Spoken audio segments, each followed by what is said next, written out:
Okay, good morning, everyone. Good morning. It's good to have you all here today again, so we can be together another Sunday, learning a little bit from the lecture from today from Marco. And it's going to be Immortality of the Soul, learning with Emmanuel. It's like a theme that's never too much to learn about and to hear about. But always before we start our lecture, we're going to have our initial prayer and our initial lecture with our friend.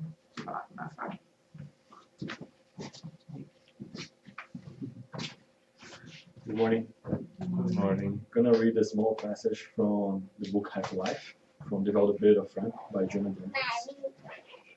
Never lose hope. Whatever may happen, keep believing. If everything is against you and failure threatens you with despair, even then, expect divine assistance. Only what is best for us happens. The law of God is the law of love. And love can do everything and does do everything. When you think the help will not arrive in time, if you continue hoping, you will happily discover that it reached you minutes before the disaster. The person who despairs has already lost part of the battle, and he was going to fight, and goes forward at the disadvantage.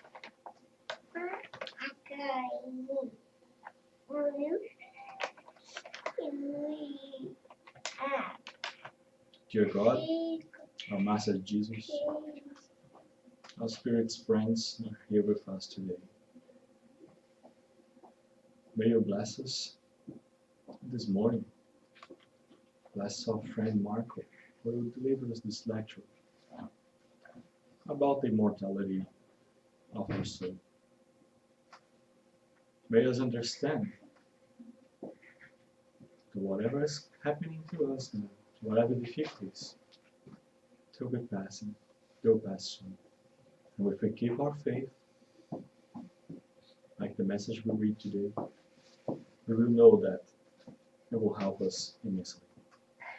Let's believe in God, let's believe in Jesus, and our spirits, and they will help us, and they will be with us in every moment. We just need to have faith. With these few words, I ask for God to bless us, and then may nominate Mark on this lecture today. So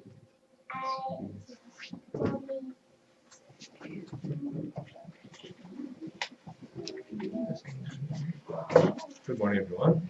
Good morning. Such a beautiful prayer and a reading for us that brings to us a lot of the essence of the message that we're going to talk about today. And we're starting, as you guys can see in the title, we're talking about principles of immortality of the soul. So Spiritism, as you may know, brought to us a very important, almost essential principle that gives us hope and understanding of our lives. And this principle is basically understanding that we are created, simple, like a little whiteboard, ignorant in a way that we have this open room, like an open book ahead of us, that we can learn, we can write our notes, we can grow with it. And we all gonna go towards perfection. So it's a message that gives us hopes and consolations, as you know, we're gonna read a lot in the Gospels, because it allows us to think about ourselves as this ever-evolving being.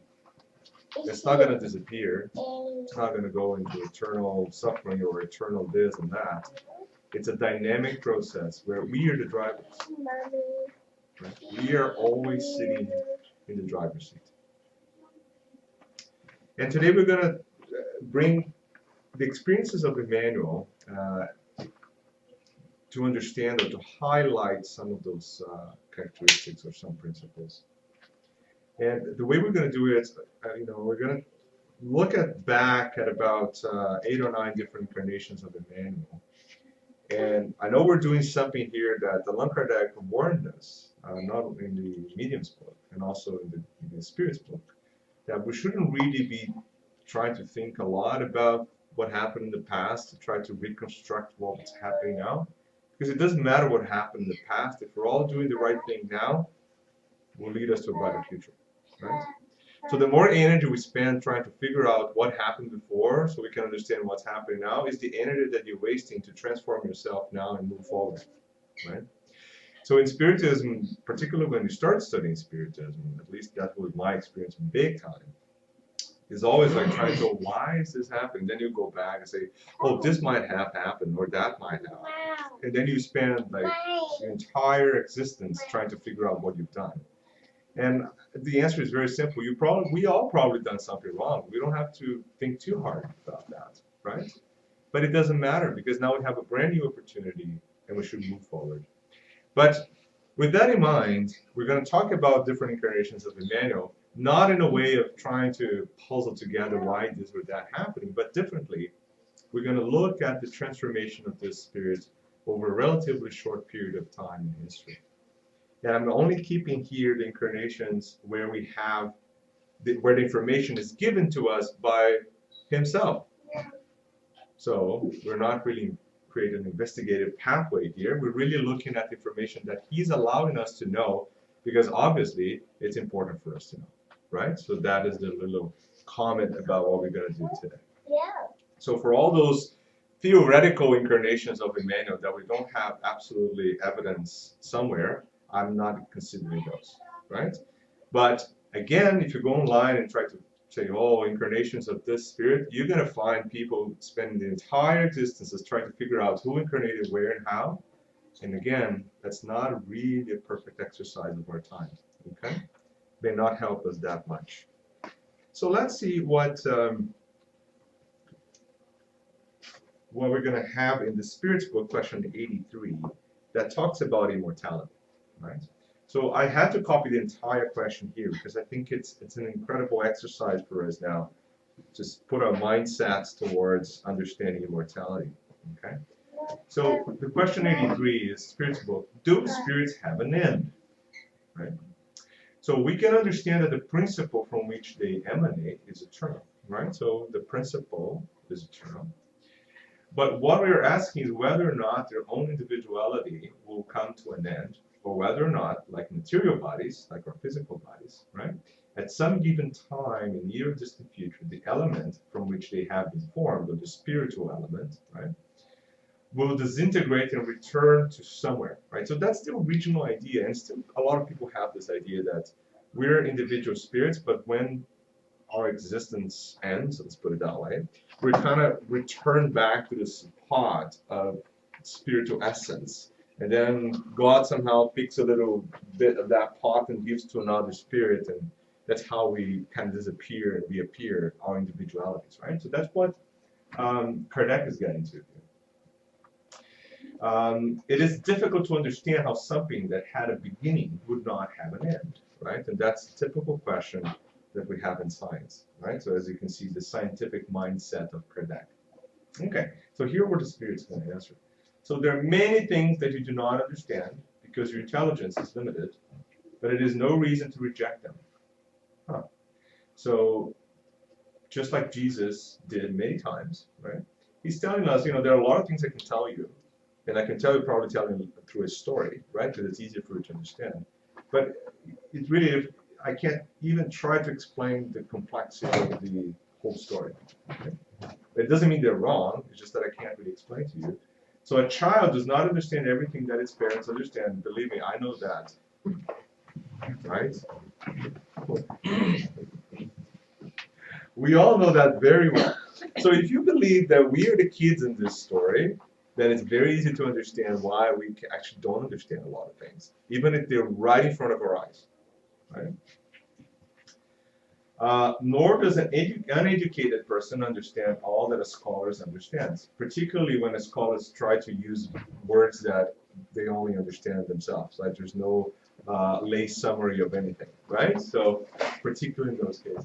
So, we're saying that spirit's individual existence has never come to an end. So that's bottom line, right? So we, as a spirit, our individuality, we never disappear. We never come to an end. So you got to be happy with yourself. I tell you that, right? And you got to work hard to move forward because we're not going to go anywhere, right? And that's a lot of burden that even philosophers in the past had trouble with, because if you think about it, like, in philosophy, there's one of the big questions is like,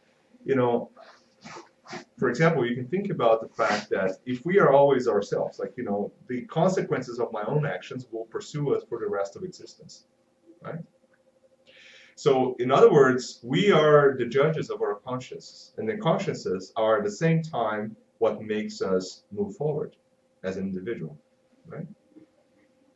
So the only pathway, so let's see, this is all in this question, right? So the only pathway that we have to really move forward is to change our actions now, because that will start to trigger a process that eventually, with time, will clear our consciousness of the wrongdoings and allow us to be even more free. So freedom only comes by abiding to the laws. Jeez, that's completely crazy, Marco. What are you talking about? Okay? So I'm just giving you a perspective how this question is complicated, right? If you read this question just superficially, you say, okay, so we'll live forever, right? That's it, right? But the first 3 lines here, he's trying to explain to us that, yes, you're going to live forever, but it's a little bit more complicated than that. Because you living forever will deal with the consequences of your own actions all the time, right? And you reshape who you are based on your actions, right? And your own conscience is going to judge who you are. So you are an individual that's always transforming. So you're yourself, but you're always going to transform yourself, right? So it's dynamic, right? But it's still going to keep that individuality, okay? And that is all that we can say for now. Done, period. Okay.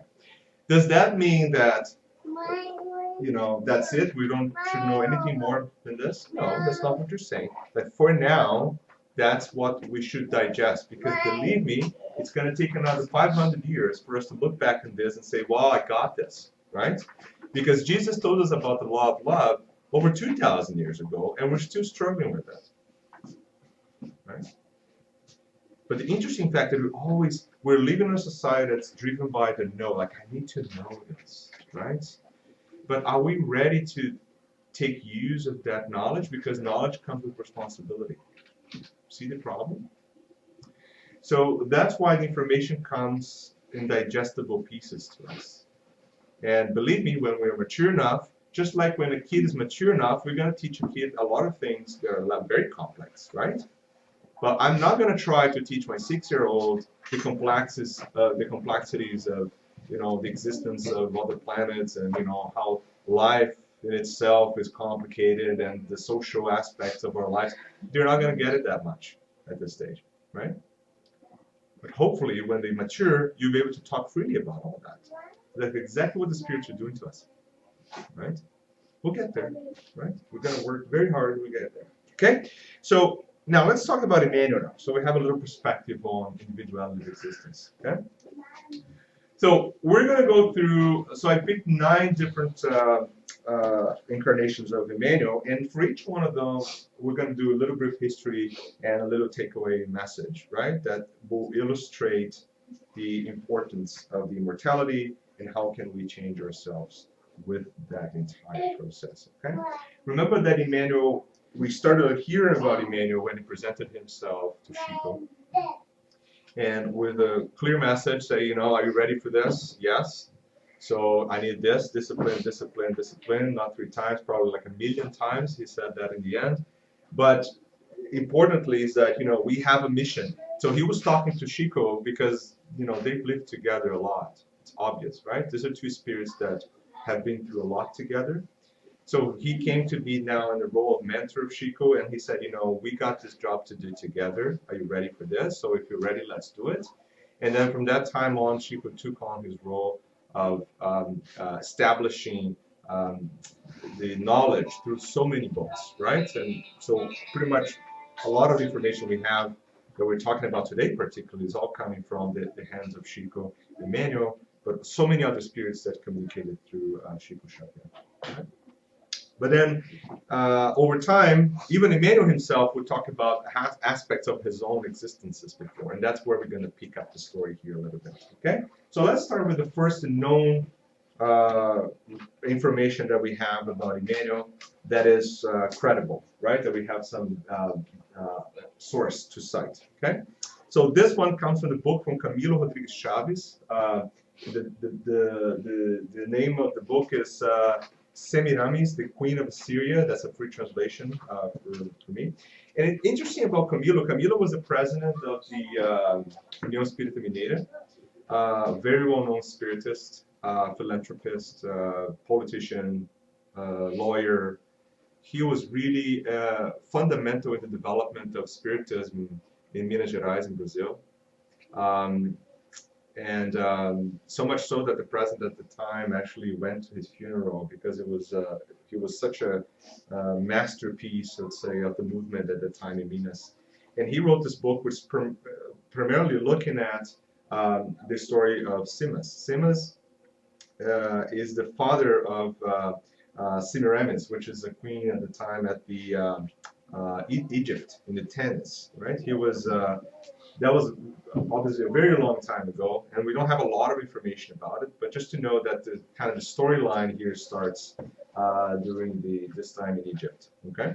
And he was the member of the temple of one of the Egypt demigods at the time was Amun, right? Amun-Ra, if you want to think about it.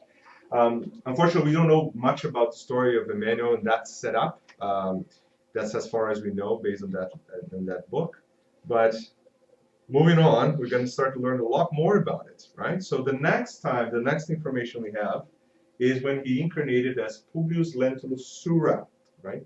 And this is not the same Publius Lentulus that you're going to hear about in 2,000 years ago. This is a different one. I know this is a very common name at the time. And I call that the era of darkness that we know about the story of the Spirit, right? So what we know, the two sources for this, one is called Deus Conosco by Wanda Morim Joviano. And interesting, this book is actually a summary of Spiritist meetings that they have in the house of the Joviano family. And they were, with the help of Geraldinho Lemes Neto, they've organized and transcribed all the information from those meetings into a book called Deus Conosco.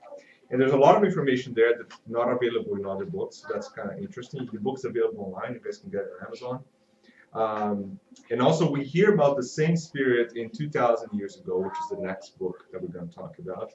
He kind of goes back in time and remember his previous experience as Publius Lentulus Sura.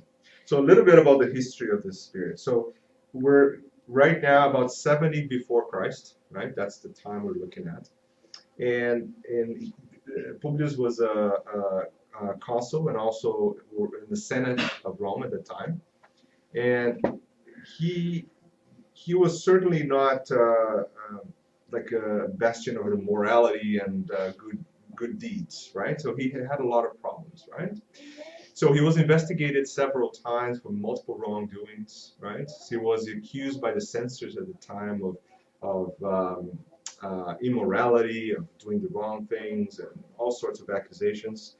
And then when he was under a lot of pressure, he started to work together with another spirit at the time, which is actually a very well-known history fact. His name is Lucius Catilina, and that's actually a bit of history of Roman history. It's called the Catiline Revolution, right? So that was then when Lucius Sergius Catilina plotted against Cicero at the time, which is the Roman Empire. He wanted to kill Cicero and then put fire in Rome and destroy everything and kind of restart all fresh from his friends, right? And then this guy, Publius Lentulus Sura, joined him, in this quest, right, to overthrow Cicero. It all failed. The plot was revealed before. Sulla tried to escape again the consequences, but eventually was considered to be such a threat to the system that he was killed, right, in 63 before Christ. Okay. Now, in 2,000 years ago, in the beginning of the book, there's a little reminder of the history of this spirit, of this previous incarnation, and the picture is not a beautiful one. So this is a spirit that attacked his opponents. He did all sorts of dirty tricks to fight his way through the political system. Does it sound like something going on right now? I don't know, maybe. But see, the same type of politics that we're seeing today, kind of, reminds us that we're still in that learning curve. Let's put it that way, as a political system goes. But obviously, at that time, the type of punishment was a little bit different than today's. People were killed very easily because of many things, right? So that was exactly what happened to him. But the moral of the story here is that if you think about Emmanuel nowadays with the work from Chico, you're going to say, well, Emmanuel is this incredibly evolved spirit that knows so much and gave us so much and is working together with Chico to develop Spiritism. Absolutely, you're right, right? But now he's recounting his own story here as a big warning to us. See, this is who I am. I'm an immortal spirit. I've done this stuff, right? I've worked through this. And it was not an easy road. So that comes to consolation again. Because we put so much pressure on ourselves because we do a few things wrong here and there. Our consciousness is always poking us, right? Keeping us awake and making sure we're doing the right thing. The problem is that when we don't use that energy to move forward, in other words, when stress is happening, there's a reason. Stress is a response. It's a response that something has to be changed. Right? But unfortunately, sometimes we use that response to go down here and say, kind of, now you developed into this stress and depression and agony, I can't live with this, and then boom, you go down here from there. But ideally, that stress, that learning experience is actually for you to take that and say, okay, now we're going to change, right? It's easy saying, right? It's not very easy to do. And we'll see how actually Emmanuel did, right? So let's see his next incarnation now as Publius Lentulus Cornelius. That's the one we learned in the 2,000 years ago. And I have the book right here. It's translated in English. You guys, we have the book available here. So Publius Lentulus here, in this context, is the great-grandson of Publius Lentulus Sura, right? So incarnates again in the same family, which is kind of interesting, right? And we hear that about Spiritism all the time. So I don't want to tell you the entire story of the book because I want you guys to read it, but the critical aspects here are Publius Lentulus Cornelius, of course, he's a man that's struggling, okay? He's struggling morally, he's struggling through his work, like he's struggling with his family, okay? He's a senator that is sent through a mission, and part of this mission, it was to be a representative of Julius Caesar at the time in Judea, right? So some of the information here is contained in the book, which I think is a very interesting book by the historian called Carlos Henrique Assunção. So this is a historian that looked back and traced back the existence of Publius Lentulus Cornelius in the history books. Because for a long period of time, a lot of people denied or said, this character never existed, and this is all fictitious, and that's it. Like, he disappeared from history books. So this guy Carlos, he's a historian from Brazil, and he went back and traced back to prove that this actually existed. And I think a lot of the problems is that some people call them a governor, right? And he was never a governor, and he was able to prove that. He was a consul. Actually, there's a name for it. I'm going to read because I don't remember this. It's called consul suffectus, right? And he was able to trace back all the documents that proved that he actually lived there for about 20 years at the time that Christ was alive. So they did live together at the same time, just like the story tells us, right? And he was in a very special mission from Caesar at that time, right? And that was actually part of his mission there. Okay. So what are the critical aspects here? So several issues, right? So first of all, his daughter Flavia contracts a very serious disease, okay, leprosy. And if leprosy even today is stigmatized, you can possibly go back 2,000 years ago and imagine how stigmatized a family is to have leprosy, right? About 30 to 40 years ago, when someone had leprosy, they would be sent out to live away from society because that's kind of the status quo of the disease, right? You know, it was horrible, it's painful, it's contagious, and that's it, right? Or Hansen's disease, right? So nowadays we've learned a lot from it. We understand a lot more. I mean, it's treatable, it's actually curable. You know, there's a standardized treatment for it. We don't send people away because they have this disease. But now, if you go 2,000 years ago, you can kind of imagine what this family was going through. Right? He was also having a hard time understanding his wife Livia. So Livia was one of the early Christians. So she converted to Christianism very, very early on. And this is like overlapping. Jesus was still alive, right? So we're not, I'm using the word Christianism here in a wrong way because there's no Christianism at the time, right? So she was learning and living through the experiences of Jesus at that time. Let's put it that way, right? Because Jesus was there and she was mirroring the knowledge from Jesus. They were all Jews at the time, right? Not them, they were Romans, but she was following the Jews at the time that were following Jesus, right? And he was devastated by the fact he was pretty sure that Livia was having an extramarital affair with Pontius Pilatus, okay? And that was very difficult for him and that was actually not true. She never had anything with anyone. But a lot of things were troubling to him. First of all, she, as a Roman, right, living in a special mission from Caesar, decides to follow a Jew that even the Jews don't really like, right? And then he starts to think that she's going through this affair, and then his daughter is now sick. So this is a man that's in pieces, right? So he encountered Jesus, and at that time, Jesus gave us he asked Jesus to cure his daughter, and actually she is cured. But at the same time, Jesus gave him a warning. And the summary, don't need to go through the entire thing, but the summary is that, you have a choice. Like, you can follow the aspects of the material world that you're following right now, or you can follow the law of love, which is basically represented in Jesus, right? You always have an option. Okay? So it's very easy to think about which one he picked at that time, right? So he did not follow Jesus, right? And what is the message here? Like, we encounter the same options every day.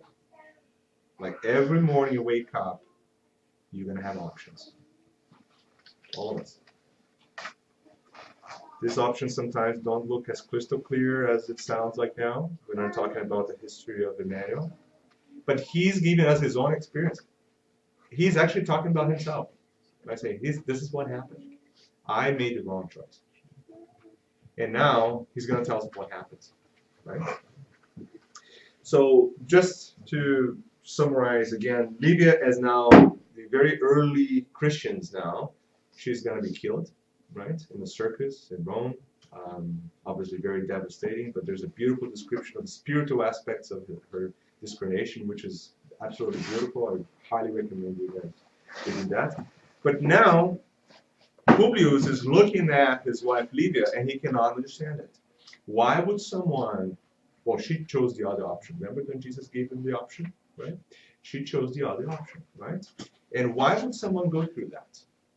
Why would someone be singing and happy because they were doing what they really believed in, although they're going to be killed? Okay.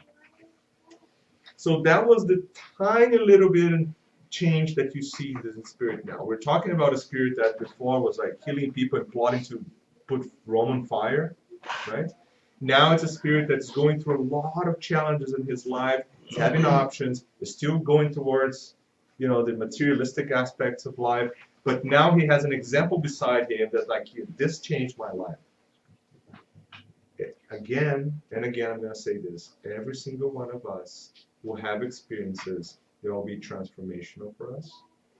It's for us to look at that and learn from them. And this experience may not be nice. They may not be happy. Right? Maybe a discrimination of someone you love. Right? It may be a challenge at work. It may be a challenge somewhere. So those challenges, they never occur by chance.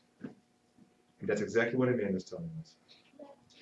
They occur because sometimes those experiences are the tipping point for us to make the change that we've been struggling to make for such a long time. And again, the consolation part of this, again, comes in place because Emmanuel always links this together.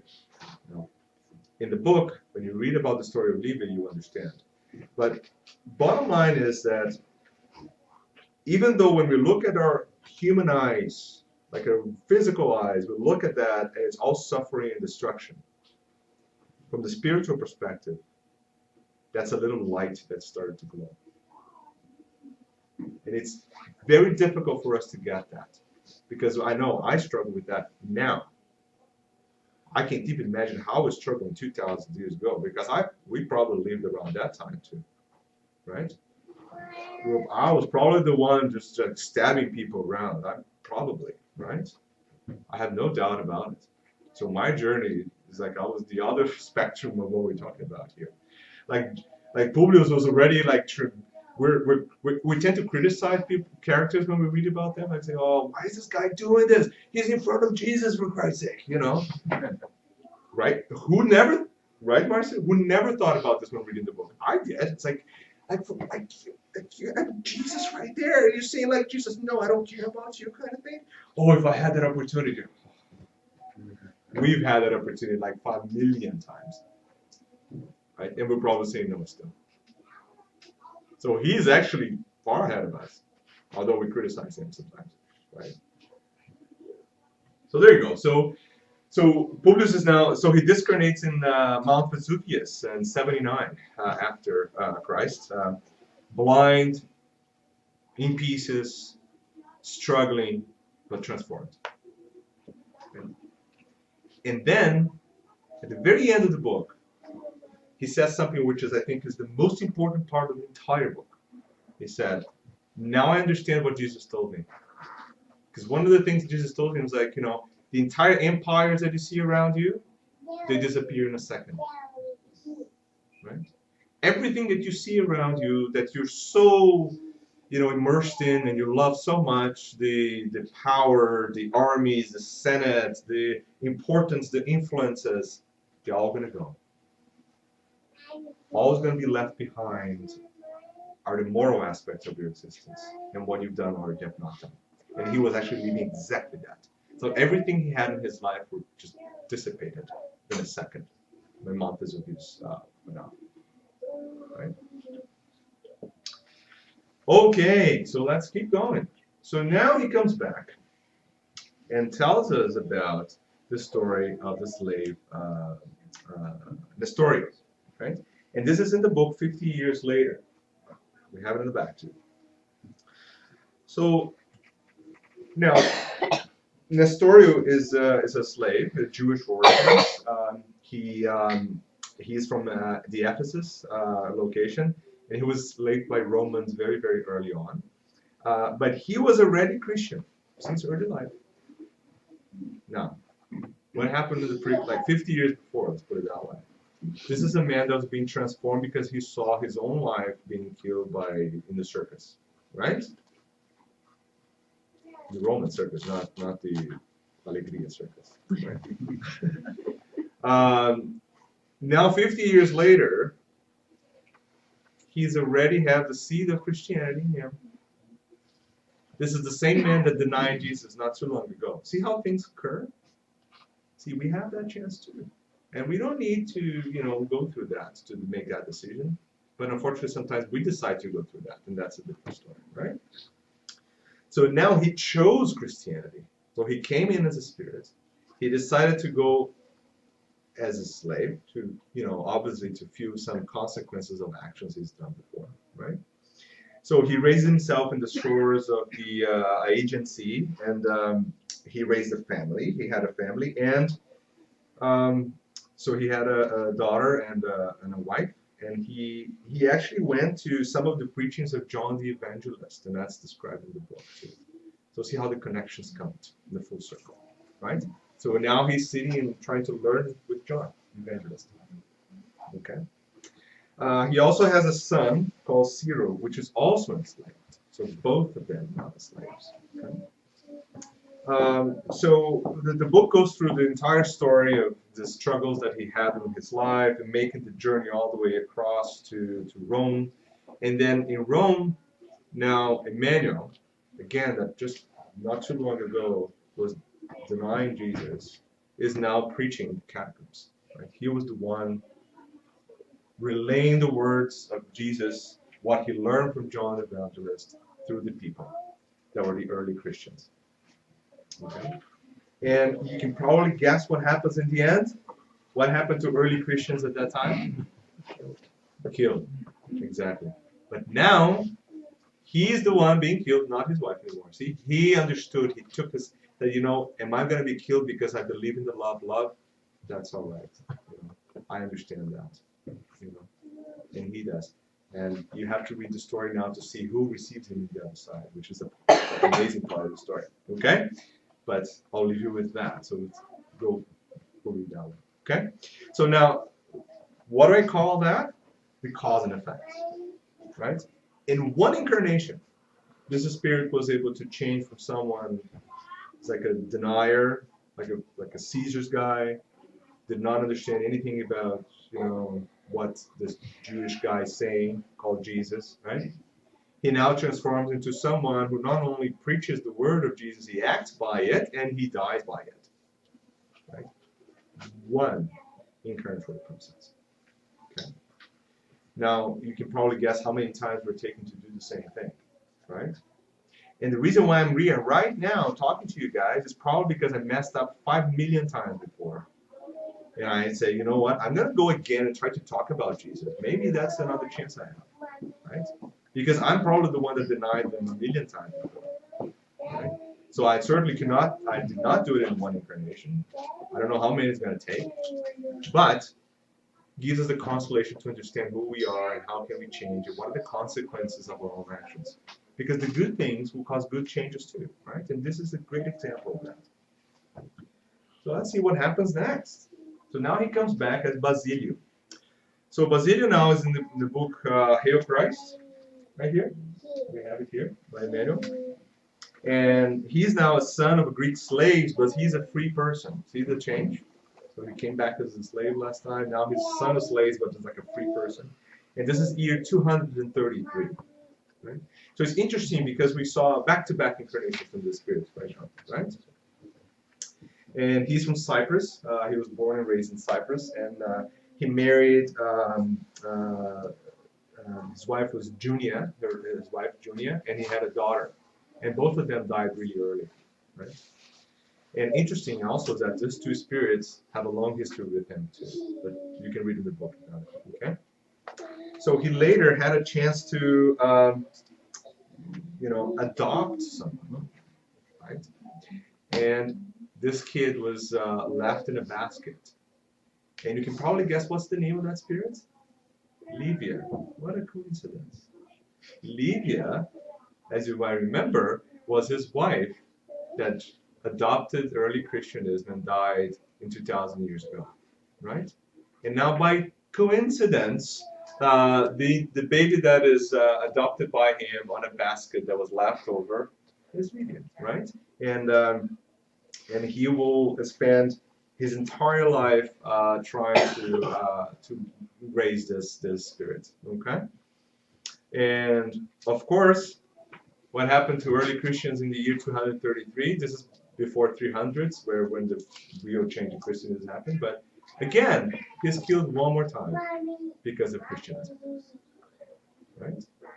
So he did. So the math works like this: like you do one bad thing. If you do only one good thing, it's not enough because you're just kind of compensate what you've done, right? So you have to do 2 now because you have to do the positive, right? Bingo, that's exactly what happened to him. He's now going for the second, the third time, again going through the process of learning. Now, do you think he's learned from his experiences? Oh boy, big time, right? He came back for that. He asked for it, actually. He asked to come back in this scenario just to have an opportunity to be this martyr again, like to be the person with the voice and say, okay, this is who I am. I believe in Jesus. I follow this, and he comes back for that. Okay. So I call this part the solidifying or crystallizing the knowledge. We all go through that, right? Because I can give you a lecture about anything here, and I'll give you a test, like a quiz in the end. Probably most of you, you got some questions right because we're just talking about the information. And then what happens when you leave here? You forget everything you talked about, and that's well studied in any educational papers and the journals of education and stuff like that. That's very common, and that's how our education system grew. And that's kind of sad because you see a lot of kids and even my students, memorizing things that will completely disappear from their memory very shortly. Okay, so there's another aspect of learning, which is practicing, right? So when you practice something, right? So you learn it before, but then you put it in practice and you do it again and again and again. So that information starts slowly to condense in some parts of your memory that will be easily accessible. And one of them, for example, is learning how to ride a bike, right? That's a good example, right? I can give you a lecture how to ride a bike. Does it work? So if I just sit here and say, this is how you ride a bike. You put this foot here, and you use your momentum to balance yourself forward and use the other foot exactly the same time when the paddles are opposite directions. So the momentum of the force forward will be enough to balance out the gravity that will allow you to fall or not to the sides, right? That's a lecture on riding a bike, okay? Does that make sense? No. So what happens is I have to actually put someone on a bike and say, okay, this is what we're going to do now. 1, 2, 3, okay? Hold on tight. It's going to happen. Let go. You're going to fall.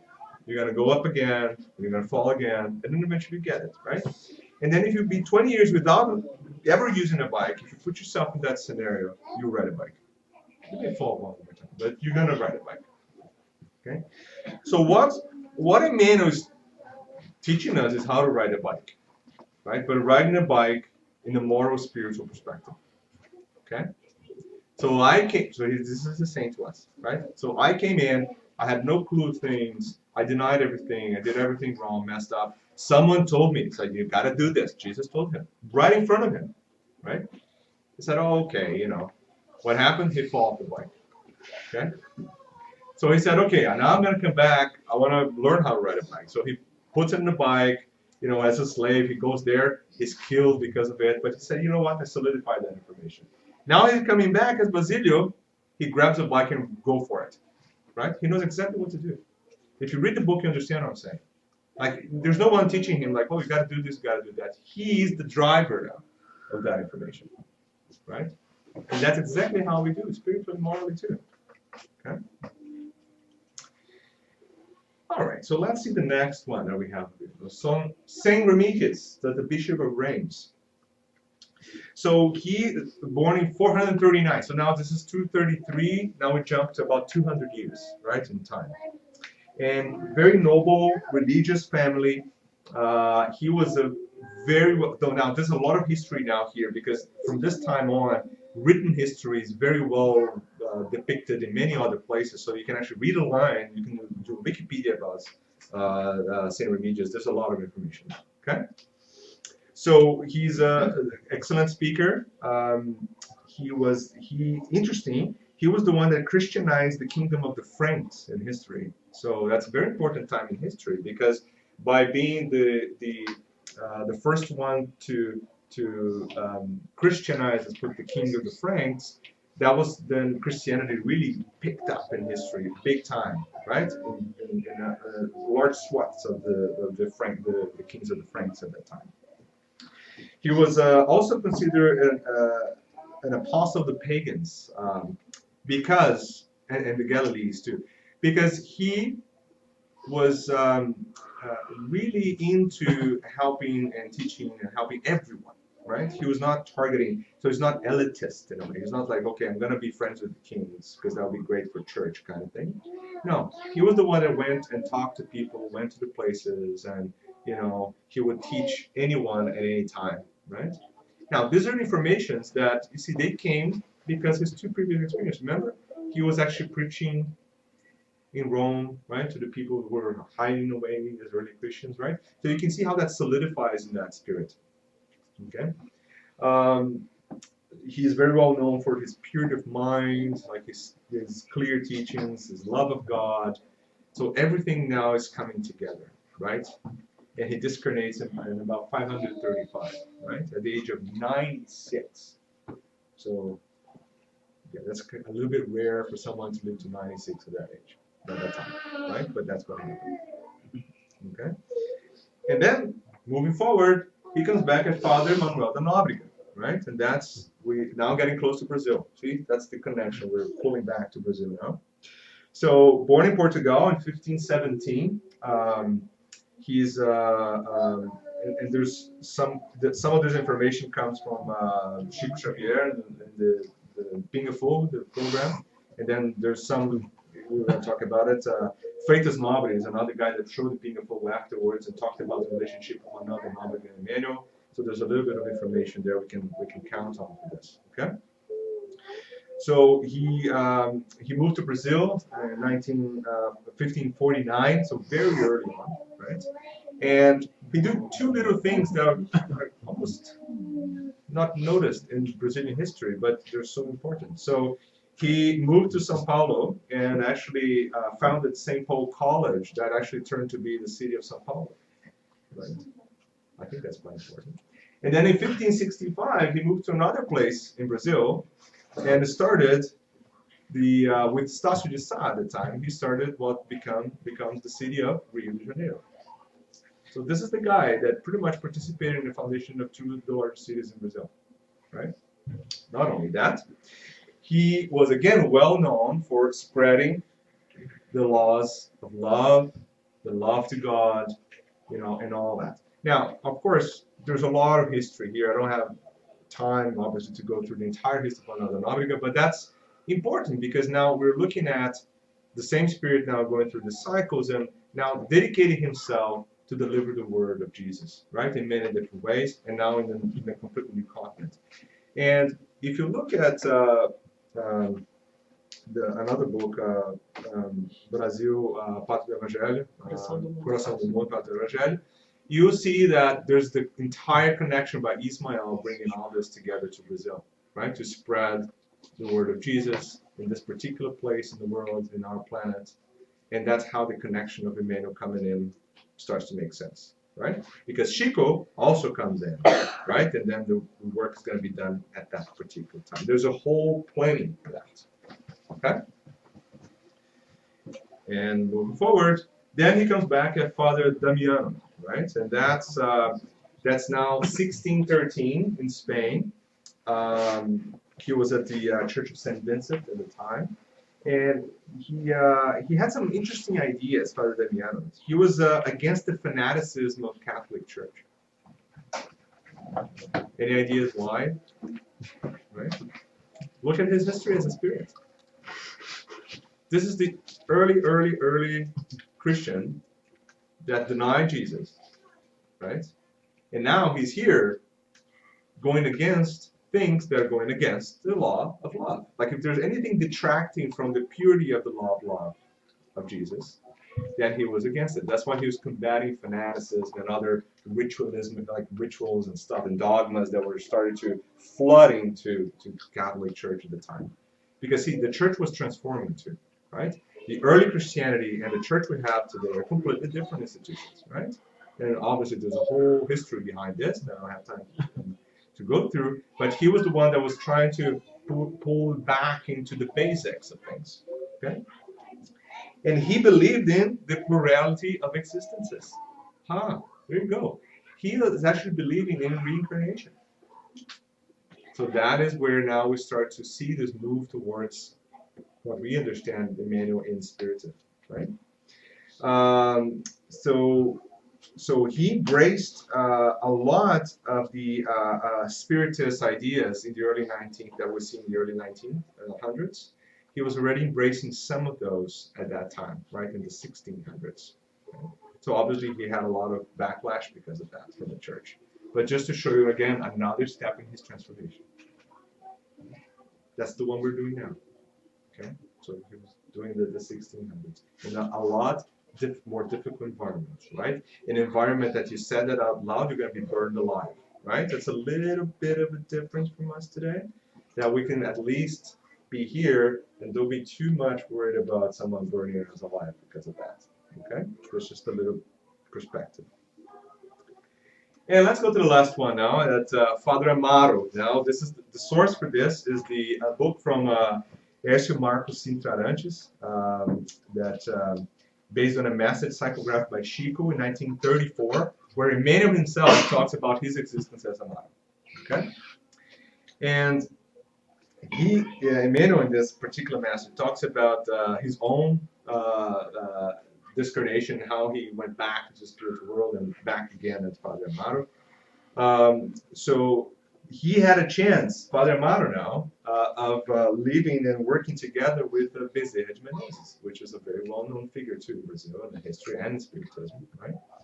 And he now talks openly about Spiritism, because now Spiritism, as you might recall, is full-blown everywhere because Kardec has already done his work, right? So now people can actually talk about Spiritism as an entity, as something, right? Because at the previous time, there were ideas spread over, but not something that was codified or unified into one body of knowledge, right? So that's the work of Kardec in between these two periods of time.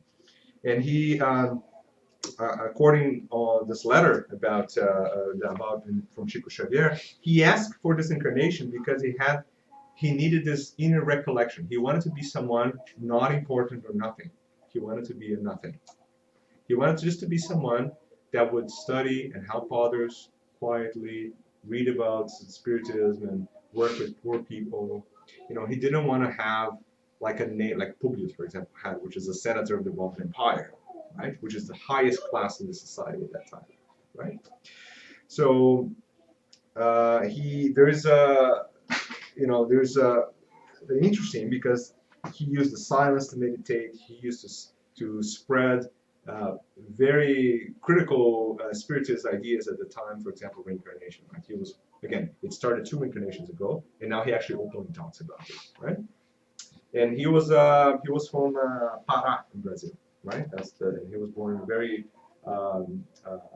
known family at the time, but he was not a well-known individual in history. Okay. All right. So now that we've been through like 9 different steps, right, of Emmanuel, and most of this is actually based on his own words to us. Okay. So what's the summary of the story? Okay.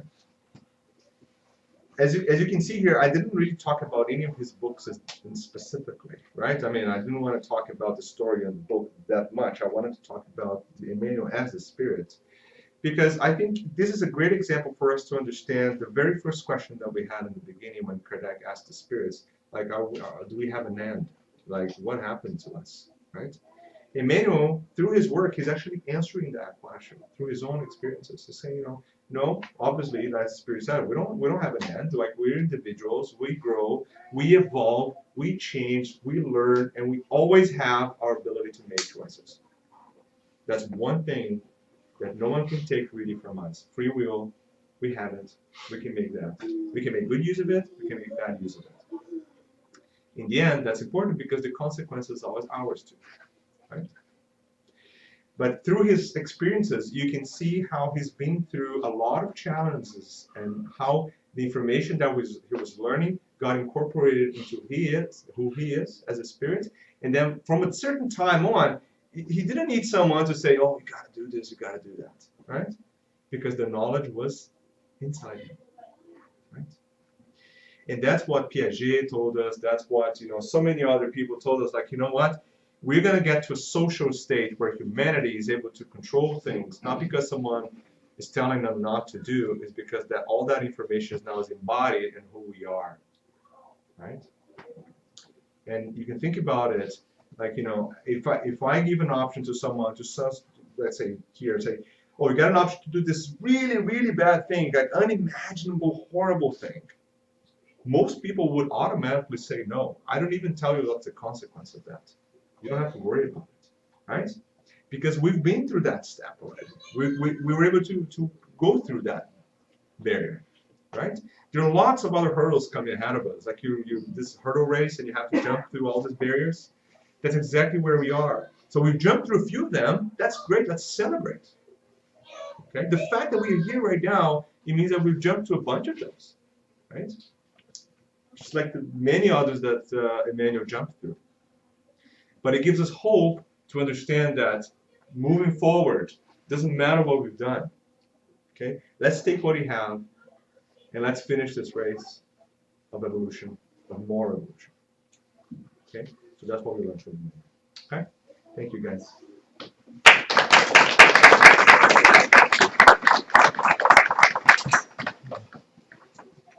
Thank you, Marco.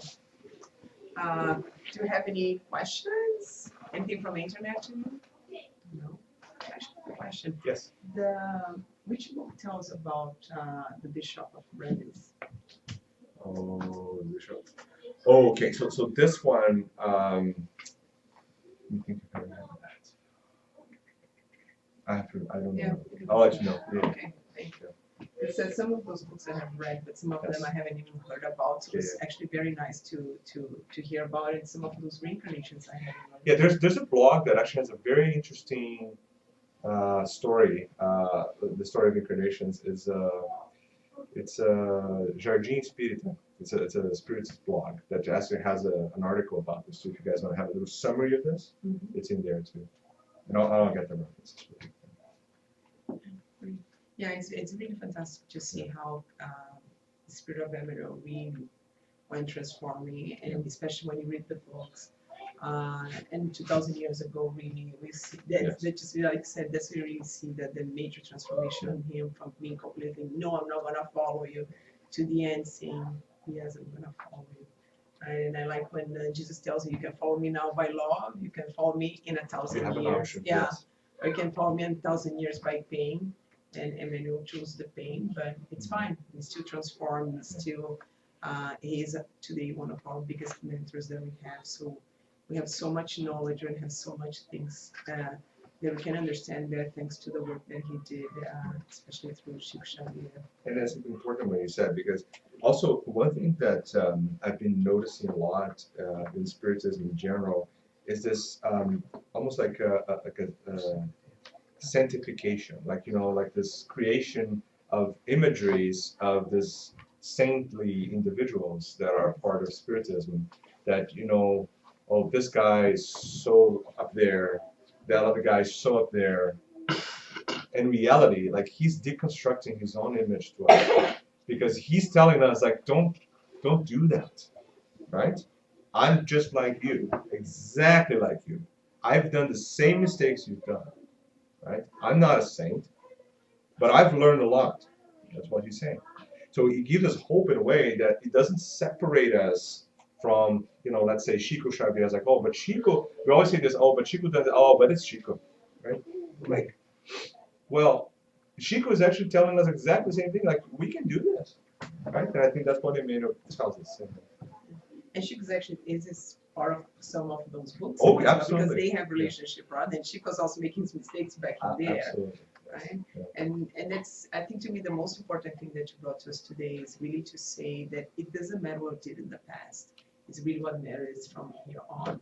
Because no matter how bad things we have done, there is always the chance of restarting, and that's this restarting, going positive. That's what's going to make the change. Because just staying behind and saying, "Oh, I'm guilty of it," and that guilt feeling that doesn't transform, that just crystallizes, is really not what's going to transform us. But it's the guilt feeling, say, "Hey," in terms of recognizing I did something wrong, and from now on I can do better. That's exactly what Emmanuel did through all those lives, right? Exactly. And then I call you bring these stories because we call this the romances, right? The stories, and we can read this in two different ways. We can read just as a story, right? Fun, easy to read, or we can learn from it, right? So these books, although it's a story, nice to read, there's a lot of lessons. It's how we read it, right? That's important. Yeah. I think that's, for me, was one of the key messages in this lecture today was not reading as a story, but studying it.